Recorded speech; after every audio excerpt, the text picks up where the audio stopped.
नमस्कार विद्यार्थी मित्रांनो, मी प्राध्यापक डॉक्टर प्रवीण जाधव, सहयोगी प्राध्यापक अर्थशास्त्र. आजच्या या व्याख्यानामध्ये आपल्या सर्वांचे मनपूर्वक स्वागत करतो.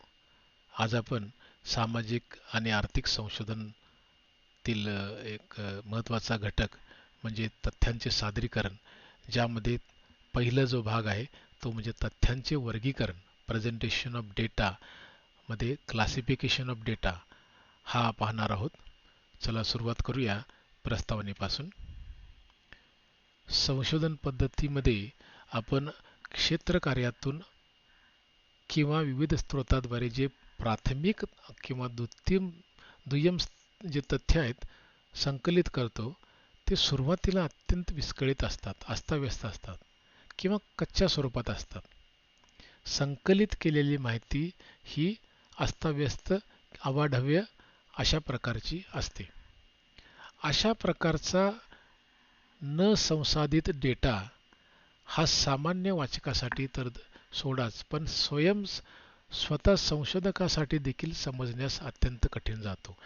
तो गुंतागुंतीचा असतो, अस्पष्ट असतो आणि म्हणूनच संशोधन प्रक्रियेत तथ्यांचे सादरीकरण या टप्प्यामध्ये आपल्याला तथ्यांचे वर्गीकरण हा टप्पा येतो. तथ्यांचे सादरीकरण म्हणजे संकलित केलेल्या माहितीचा शास्त्रशुद्ध रीतीने सुटसुटीत, स्पष्ट, आकर्षक आणि तार्किक मांडणी करणे.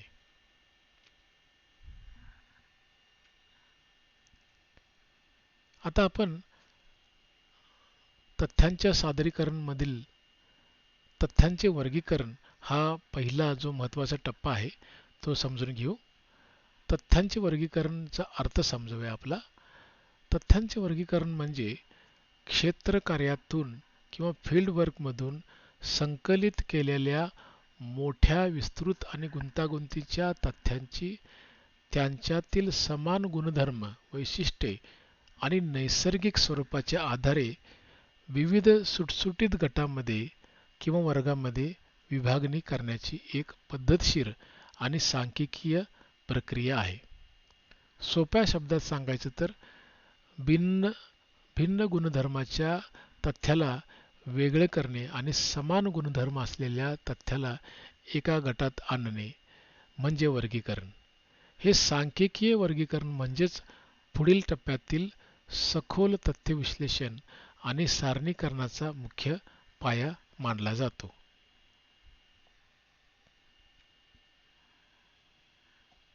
तथ्यांच्या वर्गीकरणाचे प्रकार पाहूया.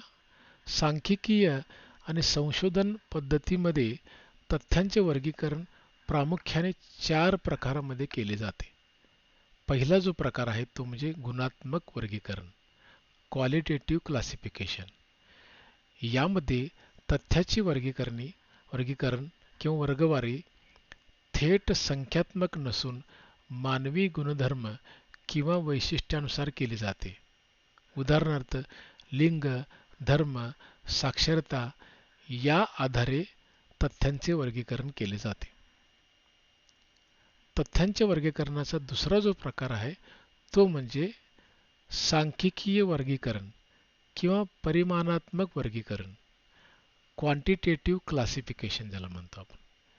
यामध्ये तथ्यांची मांडणी ही मोजता येणाऱ्या संख्यात्मक मूल्यानुसार केली जाते.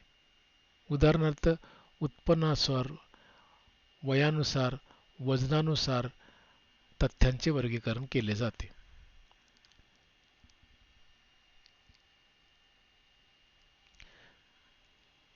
तिसरा जो प्रकार आहे तो म्हणजे भौगोलिक वर्गीकरण, जिओग्राफिकल क्लासिफिकेशन, ज्यामध्ये आकडेवारीची विभागणी स्थान, क्षेत्र किंवा प्रदेशानुसार केली जाते. उदाहरणार्थ राज्य, जिल्हे, गाव यानुसार वर्गीकरण.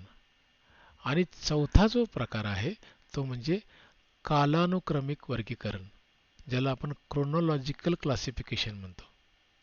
यामध्ये तथ्यांची रचना वेळेच्या किंवा कालखंडाच्या क्रमानुसार केली जाते. उदाहरणार्थ वर्ष, महिने यानुसार तथ्यांचे वर्गीकरण.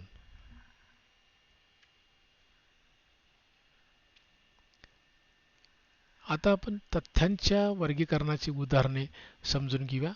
हे चारही प्रकार अधिक स्पष्टपणे समजून घेण्यासाठी आपण काही व्यावहारिक उदाहरणे आपण इथं देऊ शकतो. गुणात्मक वर्गीकरणाचे उदाहरण द्यायचे झाल्यास एखाद्या क्षेत्रातील लोकसंख्येची त्यांच्या शिक्षण गुणधर्मानुसार साक्षर किंवा निरक्षर अशा दोन स्वतंत्र गटात वर्गवारी करणे हे शक्य आहे. परिमाणात्मक वर्गीकरणात किंवा सांख्यिकीय वर्गीकरणात औद्योगिक कामगारांची त्यांच्या मासिक उत्पन्नानुसार गटवारी किंवा वर्गवारी केली जाते. जसे की 10,000 ते 20,000 उत्पन्न असणारे कामगार किंवा 20,000 ते 30,000 रुपये उत्पन्न असणारे कामगारांचा गट, अशा प्रकारे वर्गवारी करणे शक्य आहे.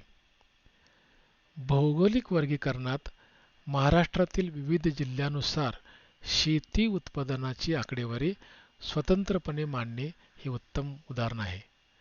तर कालानुक्रमित वर्गीकरणात भारताचा 2000 ते 2025 या 25 वर्षातील वार्षिक उत्पन्न किंवा बेरोजगारीचा दर टप्प्याटप्प्याने दर्शवणे हे कालानुसार केलेल्या वर्गीकरणाचे अचूक उदाहरण आपल्याला म्हणता येईल. तथ्यांच्या वर्गीकरणाचे काही फायदे आणि मर्यादा आपण समजून घेऊ. फायद्यांचा विचार केला तर तथ्यांच्या वर्गीकरणामुळे अफाट, प्रचंड आणि गुंतागुंतीचा जो तथ्य डेटा असतो तो अत्यंत संक्षिप्त, सुटसुटीत आणि स्पष्ट होतो. विविध सामाजिक किंवा आर्थिक चलामधील परस्पर तुलना करणे यामुळे अत्यंत सुलभ होतं आणि पुढील जटिल सांख्यिकीय विश्लेषणाचा एक मजबूत पाया इथं तयार होतो. दुसऱ्या बाजूला मर्यादांचा जर विचार केला तर संशोधकाने चुकीच्या किंवा अयोग्य निष्कर्षावर किंवा निकषावर वर्गीकरण केल्यास संपूर्ण निष्कर्षामध्ये गंभीर दोष निर्माण होतात. याशिवाय सर्व वैयक्तिक डेटाचे मोठ्या गटामध्ये एकत्रीकरण केल्यामुळे त्यातील सूक्ष्म किंवा वैयक्तिक बारकावे पूर्णपणे नष्ट होतात. शेवटी निष्कर्षाकडे येऊया आपण. या सर्व तात्विक आणि प्रात्यक्षिक विश्लेषणावर आपण असं म्हणू शकतो की संशोधन पद्धतीमध्ये तथ्यांचे वर्गीकरण हा प्राथमिक स्वरूपाचा कच्चा तथ्य, ज्याला रॉ डेटा म्हणतो, आणि पुढील टप्प्यातील सारणीकरण यामधील एक महत्त्वाचा दुवा आहे. रॉ डेटा आणि टॅब्युलेशन यामधील एक महत्त्वाचा दुवा आहे. योग्य आणि शास्त्रशुद्ध वर्गीकरणामुळे माहितीतील अनावश्यक गुंतागुंत दूर होते आणि तथ्यांची वस्तुनिष्ठता, तुलनात्मकता आणि वैज्ञानिक मूल्य मोठ्या प्रमाणावर वाढते. यामुळेच संशोधकाला पुढील सांख्यिकीय प्रक्रिया, आलेखांचे सादरीकरण आणि सिद्धांत मांडणीसाठी अत्यंत अचूक व योग्य दिशा प्राप्त होते. धन्यवाद.